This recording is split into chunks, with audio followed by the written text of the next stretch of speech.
So at Grandma's retirement dinner, my name tag had extra guest written on it. My Aunt Sarah, she just gave me this little wink and said, "Well, you were never really family anyway." So I stood up, clinked my fork on my wine glass, and said, "Let's all celebrate this being the final time I let you all treat me like crap." They all started chuckling until I just walked out, leaving one final "okay, so" behind me. To put it mildly, my family is seriously messed up. Frankly, they've never really been the warm and fuzzy type. I'm Olivia, I'm 29, and I've always felt like the odd one out in my family. Maybe it's because I'm not exactly like the rest of them. While everyone else went for boring jobs in banking, becoming doctors or lawyers, I chased after my dream and became a photographer. But honestly, that's not even the biggest reason I've always been treated like an outsider. Let me paint the picture here. It was last weekend, and my grandma Alina was having a retirement dinner, celebrating her years of teaching. She had taught at the local high school for ages, and now, at 80, she was finally done. We were all supposed to go to this fancy pants restaurant downtown, way too ritzy for me, but whatever, it was for Grandma, so I didn't complain. I made sure to RSVP early and let them know I would be there. See, the family situation has always been a little bit rocky, but things have gotten even worse in the last few years. You see, I have an aunt, Sarah, my mom's sister, and she's always been a real handful. She thinks she's got all the answers, you know? And if you aren't doing things her way, forget it, you're just wrong. We used to be close when I was a kid, but things went downhill. It was mostly because, in her eyes, I wasn't successful enough, apparently. When I left my office job to go after photography, she flipped out. Man, she let me have it. She made it crystal clear how disappointed she was. That's when things really started falling apart. We had this fancy dinner all set up with assigned seats, super awkward from the get-go. You could feel the tension, everyone was so stiff. My mom, my aunt, my cousins, the whole shebang. I got there late, stuck in traffic, and practically tripped over the stairs getting to the table. That's when I saw it, my place card. It said extra guest. I just froze. Okay, I get it, I'm not as close to everyone as some of them are, but this was brutal. I looked up and saw Aunt Sarah across from me, this little smirk playing on her lips as she watched me. I had to bite back my anger. I sat down, trying to act like it didn't bother me, but I could feel all eyes on me, judging me. The chit-chat was a haze, work, vacations, the usual stuff, but the tension, it was building. Every so often, I'd catch some seriously passive-aggressive comments aimed right at me. It was like my aunt rambling on about those sketchy gigs where you barely get paid, if at all. Or my cousin Luke always cracking jokes, making a crack about how Olivia's art thing was probably a passing fad. I tried to stay cool, you know? I wasn't gonna let them get under my skin, not this time around. Things really went sideways during dessert, though. That's when my aunt leaned back, winked, and loudly announced, "Well, Olivia, you were never really one of us, were you?" My cheeks burned, and for a split second I was speechless. My brain was totally struggling to process what she'd just said. My grandma, who'd barely said a word, didn't even flinch. Mom just took a sip of her wine, acting like she didn't hear anything. And my cousins, they looked awkward, but no one said anything. That was it. I stood up, and for a moment the whole room went silent. All I could hear was my fork lightly tapping on the glass. I took a deep breath, making sure everyone was watching me, and then I said it. "Let's celebrate, the last time I'll let you all disrespect me." The room went dead quiet. Everyone's expressions shifted from surprise to confusion. I didn't know what I expected, but it definitely wasn't the laughter that followed. My Aunt Sarah, the one who started it, chuckled like she thought I was kidding. But I wasn't joking, not even a little. My heart was pounding as I stared right back at her. My whole life, they've made me feel like I didn't belong. So whatever, if they want to keep playing their little games, go for it. But not today, I wasn't having it. I grabbed my bag, spun around, and walked right out of that restaurant. As I pushed the door open, I heard some whispering behind me. I didn't bother looking back. I knew what they were saying. Stepping out into the cool night air, my heart was pounding so hard I could hear it in my ears. I leaned against the building for a minute, trying to get my bearings. I'd actually done it. I'd finally stood up to them, but my head was a mess. I felt this crazy mix of excitement and emptiness, like I was waiting for the other shoe to drop. It was that feeling you get when you do something you can't undo, something permanent. I was still trying to catch my breath when I heard someone walking up behind me. For a second, I thought maybe it was one of my cousins, coming to apologize, or at least see if I was all right. I turned around, expecting to see someone looking guilty, maybe even trying to sweet-talk me back inside. But it was my mom. She wasn't running after me. She was walking real slow, her heels clicking on the sidewalk with every step. I had no idea what to expect from her. She always stayed neutral, never taking sides, but never sticking up for me either when things got rough. She was just there. Mom always seemed to care, but it was like a quiet thing, not the kind that would stop the jabs from my aunt or the way my cousin would make fun of me. So when I saw her coming towards me, it felt off. I tensed up, not knowing what to expect. "Olivia," she said, her voice gentle but serious. "What are you doing?" I folded my arms, my jaw tight as I looked at her. "What am I doing? Seriously? You're asking me that?" She let out a sigh, looking down for a second before looking back at me. "This isn't like you. You always just kept quiet, never started anything." "Well, I'm over it," I snapped back, trying to hold back the anger bubbling up in me again. "I'm done being the outsider, the one who doesn't fit in. How long did you think I was going to let them walk all over me? I'm done being that extra person, Mom." Her face softened for a second, but I could see the worry in her eyes. "I know it's hard, but you have to understand, they're family. They don't mean it that way." I scoffed, shaking my head. "No, they mean it every single time. I've spent my whole life feeling like I don't belong here, and you just sit there and let it happen. Do you even hear what they say about me?" She paused, looking away for a moment. When she spoke again, her voice was softer, almost like she was begging. "It's not easy, Olivia. You know how Sarah is. She's always been that way, and your cousins, they don't understand what you do. They're just trying to be cool like her, you know. And I'm just the joke, aren't I? That's what came out of my mouth before I could even stop it. I don't even get so much as a sorry. No one cares enough to even consider my feelings." "You just don't get it, Mom. You never have. I didn't want those words to escape, but there they were. Things I'd kept bottled up for ages. You always choose her over me, every single time." She actually looked a little shocked, and for a second I saw, I don't know, something in her eyes, like maybe she felt bad or wished she could take it back. But before she could even say anything, I turned and just started walking. Didn't want to hear it. Not then, not from her, no more of her explanations. I heard her call my name, but I kept going. My legs just started moving, almost like they were trying to get me away from it all, from everything that had built up to that point. I had no idea where I was heading, just knew I needed to be alone, space to think, to breathe. The city lights were all blurry as I walked, and before I knew it, I was in front of this little cafe a few streets away from the restaurant. Needed coffee, needed a quiet moment to think. I went inside, the little bell above the door making that soft, tinkling sound as I walked in. The place was pretty empty, just a couple of people working on their laptops. The quiet was like a balm to this ache in my chest. I got a coffee, hoping the hot drink would calm me down, but the rage inside me was still churning as I sat there by the window. I pulled out my phone, and almost immediately there was a notification from my cousin Luke. I looked at it for a few seconds before I opened the text. It was from Luke. "Hey, Olivia, I don't know what that was about tonight, but you really shouldn't have left like that. It was just a joke." I just stared at the message for what felt like forever, my fingers itching to reply. I wanted to write out everything I'd been feeling for ages, but I didn't. I just put my phone down, resting my head on my hand and watching the people on the streets. What was I even supposed to say anyway? To Luke? To any of them? It was obvious now. They didn't see me the way I saw myself. They didn't even try to understand who I was or why I acted the way I did.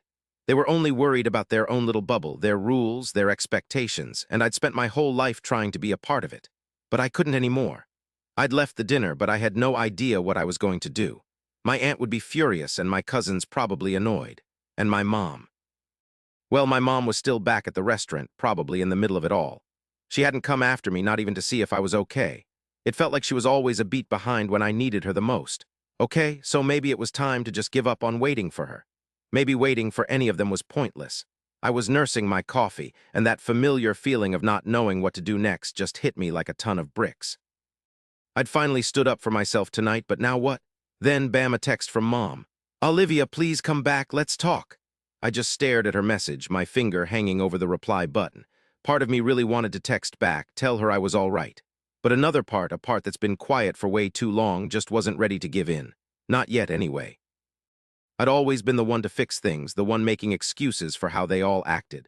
But tonight was different. I didn't reply. I just flipped my phone over and put it down. I didn't need more empty sorries or lame explanations. Heard it all before and nothing ever came of it. Every time something went wrong, it was always sorry or let's just forget about it. But nothing ever actually changed. Never.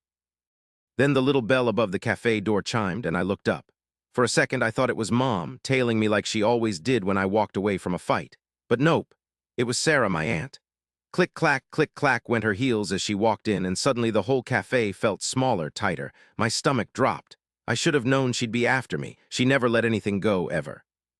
She zeroed in on me right away and strolled over, all poise and self-assurance, the kind that comes from being so sure you're always right. Without even a glance my way, she pulled up a chair and sat down. "Olivia," she began, her voice overly sugary. "We need to have a chat." I didn't say anything right away. I just took another swallow of my coffee, letting the silence hang heavy between us. She let out a sigh like this was the biggest burden she'd ever known. "I don't know why you made such a scene last night. It was just a family dinner, you know. We were celebrating Grandma and you had to go and ruin it." A flash of disbelief, of pure anger, flared up inside me. Ruin it? She was sitting here, acting like I was the one who'd stirred up all the trouble.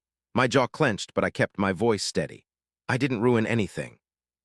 You guys have treated me like I don't belong for years. You don't get to act like this is just some little thing." Her eyes narrowed a little, a tiny smirk playing at the edges of her mouth.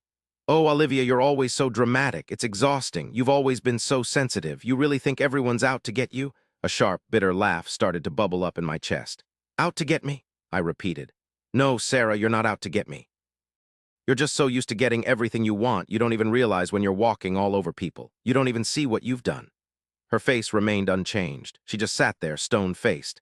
"And I'm the bad guy? Seriously? Always the victim? Something inside me just broke. I'd put up with Sarah's crap for way too long, and I was done."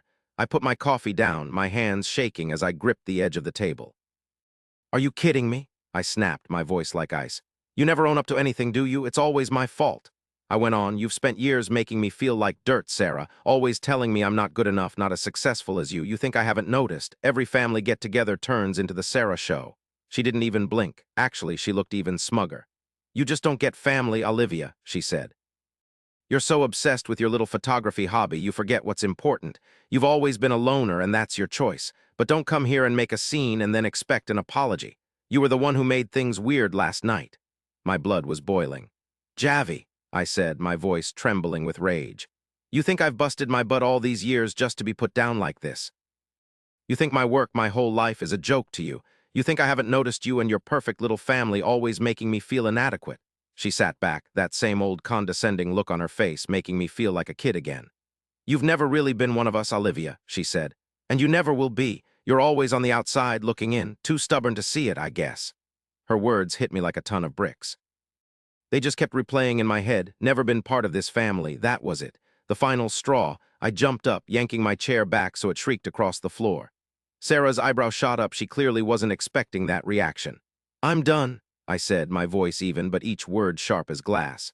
"Done trying to fit in with people who couldn't care less about me.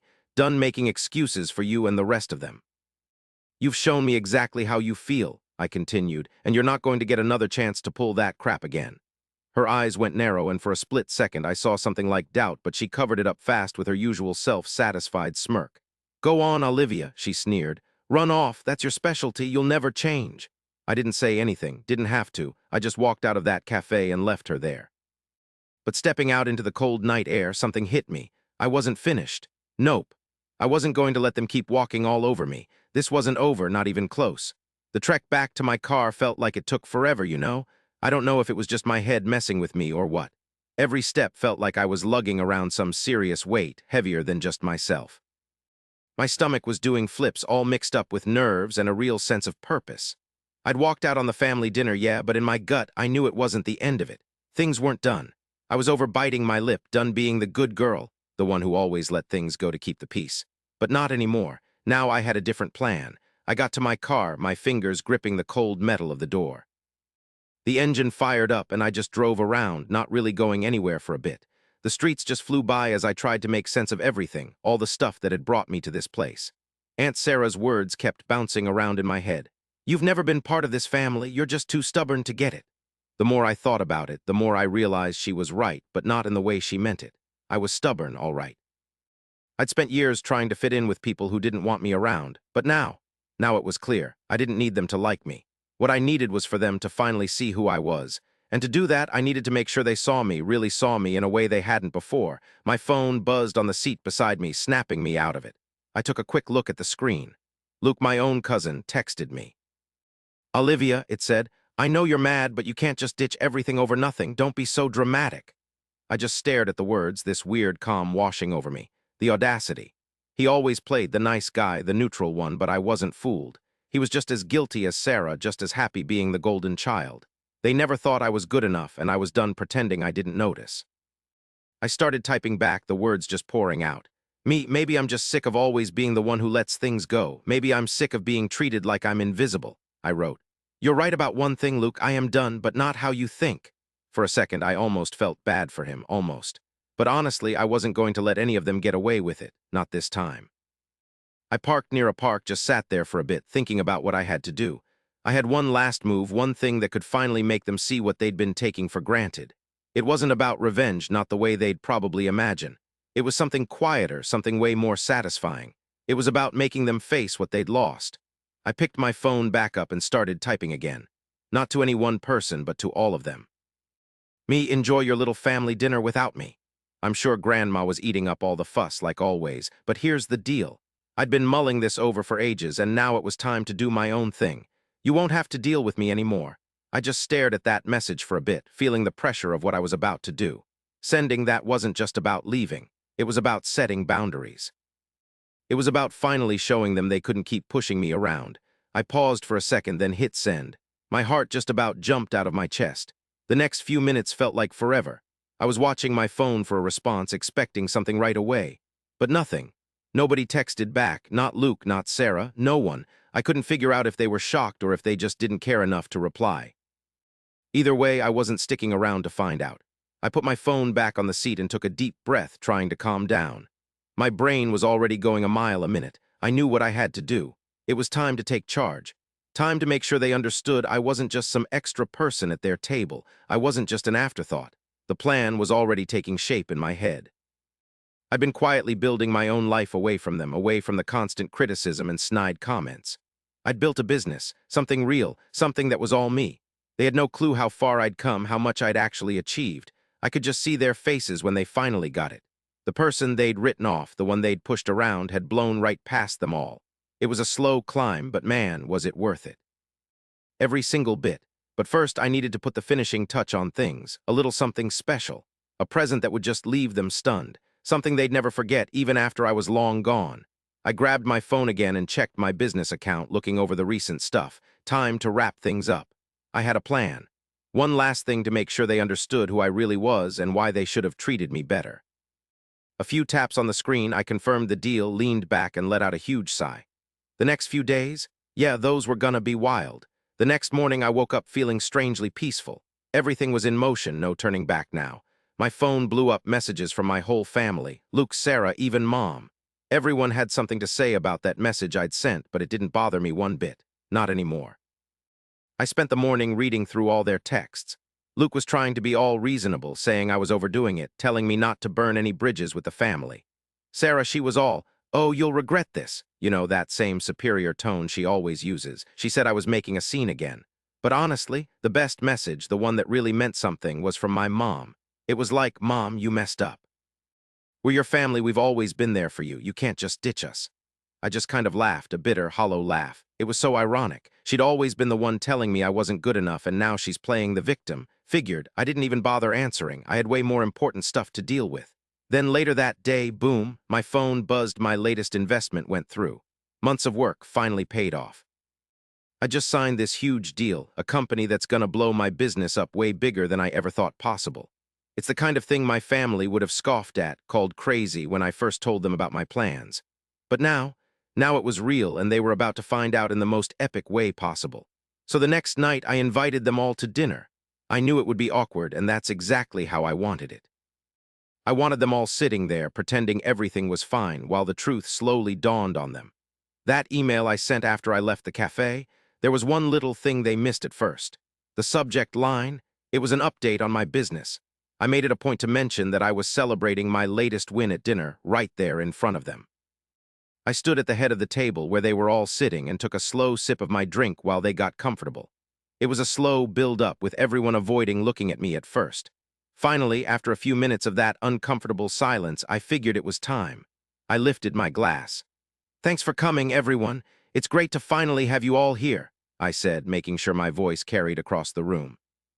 Their eyes flicked towards me, and I saw Sarah trying to hide a smirk. "I've been meaning to share something," I went on, and a strange calm I didn't know I possessed settled over me. "You all know how much I love photography and design, and how I've always felt like a bit of an outsider in this family, but it turns out I've been up to a little more than that lately." The silence thickened. I saw it dawn on Sarah first. Her smile wavered for just a second, then she quickly regained it. "What are you talking about, Olivia?" she asked, her voice dripping with sweetness. I didn't say anything right away. Instead, I took out my phone, tapped a few times, and sent them a link to a recent news article about a huge partnership I'd just locked down. The headline blared, "Up-and-coming entrepreneur secures major deal in global expansion." I watched as they all read the article on their phones one by one. My heart pounded when I saw their faces' total shock. Those self-satisfied grins vanished, replaced by stunned silence. You're serious," Luke stammered, his voice barely a whisper, disbelief all over him. "I've been slaving away at this for a year, and finally it's here. I'm not just some extra anymore, I'm actually important." Sarah cracked first. You can't be serious. How could you do this without telling us? Without?" Her voice wavered, her composure crumbling. I just smiled. "Oh, I have been telling you guys, you just weren't listening. Every time I tried to talk about my project, you either blew me off or laughed at me. Well, guess what? You're gonna have to take me seriously now because I'm here to stay. I did this all by myself." Luke's face went bright red, the truth hitting him like a ton of bricks. I didn't know. Why didn't you tell us?" "Because you don't care," I said, keeping it simple. "You never have. I learned a long time ago that I don't need their approval. I don't need anyone to tell me I'm good enough. I know it deep down." Finally, after what felt like forever, Sarah stood. She was fuming, but there was something else in her eyes, something I couldn't quite figure out. "You think you've won, huh?" she spat. "You think we're all just gonna clap you on the back and call you a hero? You're nothing but a disgrace." I straightened up, standing right in front of her, and for the first time ever, I didn't feel like I was nothing. "Listen, Sarah, I'm not some kind of screw-up. I'm finally myself. And you can't do anything about it." She just stared at me for a second, then turned and stomped out of the room, her heels going click, click, click on the floor. Luke went after her, looking totally messed up and bummed out. And my mom, she just sat there like a statue. She just watched me, and for the first time I could see she was unsure, like she wished things were different. It was too late to say sorry, too late for anything to change. I looked at the empty chairs at the table, and I felt this weird feeling like it was all finally over. They were all gone, leaving me alone in that room. But for the first time in a long time, I wasn't scared to be by myself. I was actually free.